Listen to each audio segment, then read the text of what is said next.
Gimana kalau saya bilang perusahaan mobil terbesar di dunia ternyata dinilai bukan dari mobil yang mereka jual? Dan gimana kalau penjualan mobilnya ini justru diperkirakan meleset dari target, tapi nilai perusahaannya malah meroket ke level tertinggi sepanjang masa? Selamat datang di Nalaris, di mana kita akan mengurai berbagai kerumitan di balik berita-berita besar. Hari ini, kita bakal menyelami sebuah teka-teki ekonomi raksasa yang sedang terjadi tepat di depan mata kita. Sebuah perombakan besar-besaran yang didorong oleh kecerdasan buatan atau AI yang memaksa kita semua untuk bertanya kembali, apa sih sebenarnya arti dari nilai sebuah perusahaan di zaman yang baru ini? Nah, ini dia inti dari misteri yang bikin Wall Street garuk-garuk kepala. Coba deh bayangkan skenario ini. Ada perusahaan mobil yang sangat terkenal, pengiriman kendaraan ini diprediksi bakal di bawah target, tapi anehnya harga sahamnya justru terbang tinggi, memecahkan rekor baru. Ini bukan sekedar anomali pasar biasa ya, ini adalah sinyal yang sangat besar yang seolah-olah memberitahu kita bahwa masa depan itu sedang datang dan aturan mainnya benar-benar berbeda dari yang kita kenal selama ini. Untuk benar-benar bisa paham, kita harus melihat jauh, melampaui angka penjualan mobil atau laporan keuangan per 3 bulan. Kita ini sedang menyaksikan peletakan batu pertama untuk sebuah babak ekonomi yang baru. Ceritanya bukan lagi cuma soal mobil listrik atau chip komputer yang lebih kencang. Ini adalah kisah tentang bagaimana infrastruktur paling mendasar di dunia kita sedang dibangun ulang dari nol. Oke, mari kita bedah lebih dalam lagi. Supaya kita bisa mengerti valuasi yang kelihatannya gila-gilaan ini, kita harus paham dulu nih kondisi ekonomi makro saat ini. Konteks ini ibarat panggungnya, di mana semua drama ini terjadi. Jadi, gambaran besarnya begini. Setelah perjuangan yang cukup panjang, inflasi akhirnya mulai jinak.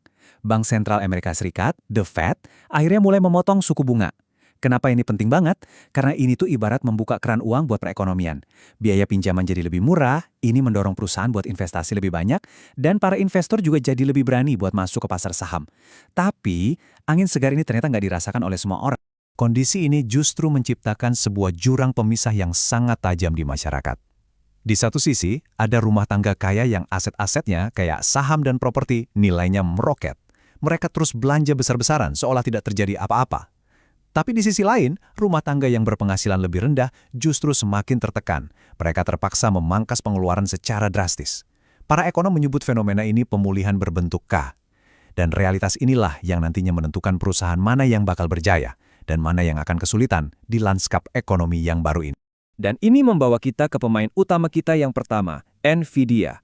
Mereka adalah mesin yang nggak bisa dibantah lagi di balik ledakan AI. Kalau kita ibaratkan revolusi AI ini sebagai demam emas besar-besaran, NVIDIA itu bukan penambang emasnya, bukan. Mereka adalah penjual cangkul, sekop, dan semua peralatan paling penting yang dibutuhkan oleh setiap penambang. Nah, coba lihat slide ini. Ini benar-benar luar biasa. Hanya dalam beberapa tahun, NVIDIA telah berubah total menjadi perusahaan AI sejati. 90% pendapatan mereka sekarang datang dari pusat data, yang merupakan otak di balik semua layanan AI. Bisnis kartu grafis untuk gaming yang dulu jadi jantung perusahaan ini, sekarang cuma jadi bagian kecil aja. Ini adalah sebuah pivot bisnis yang sangat cepat dan radikal.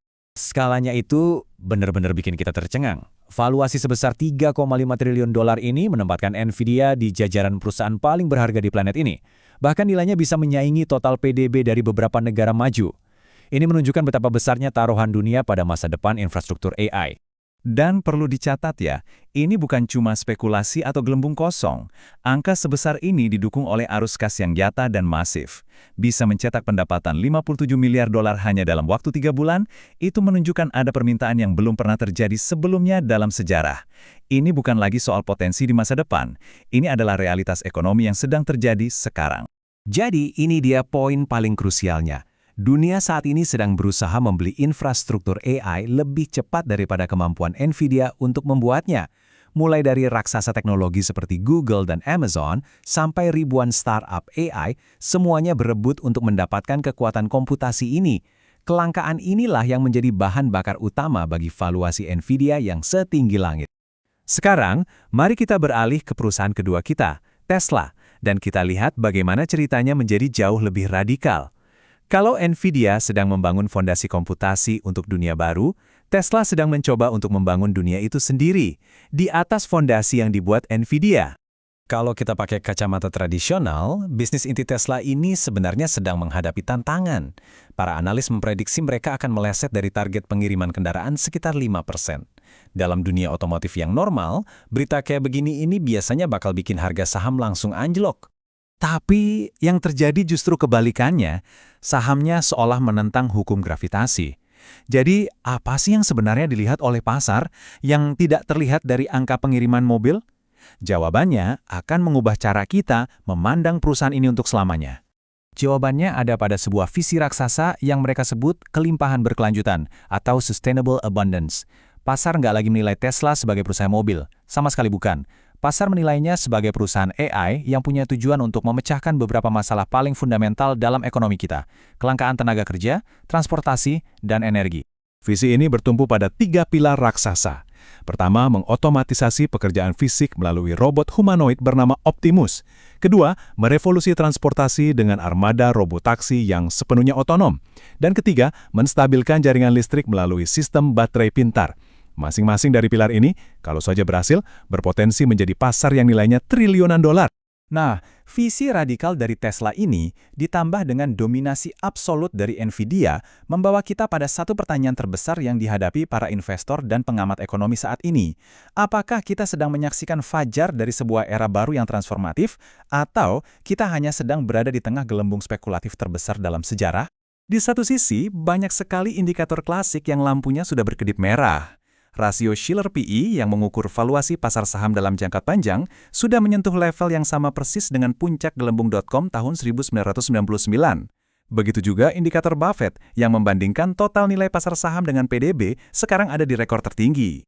Ini adalah argumen yang sangat kuat untuk kita bersikap ekstra hati-hati. Tapi, ada tapinya. Ada perbedaan yang sangat krusial di sini. Tidak seperti banyak perusahaan di era .com yang kerjanya cuma bakar uang, raksasa-raksasa teknologi saat ini adalah mesin pencetak laba yang luar biasa. Dan seperti yang ditunjukkan grafik ini, valuasi mereka, meskipun tinggi, masih jauh di bawah puncak valuasi tahun 2000. Mereka punya fundamental bisnis yang jauh lebih kuat. Ini semua menunjukkan bahwa kita sedang berada di sebuah titik balik yang sangat penting.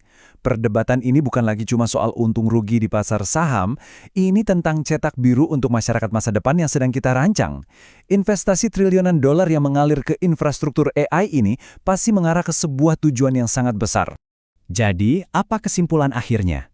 Apa visi pamungkas yang sedang dijual oleh para arsitek revolusi AI ini? Jelas, ini lebih dari sekedar mencari keuntungan perusahaan semata.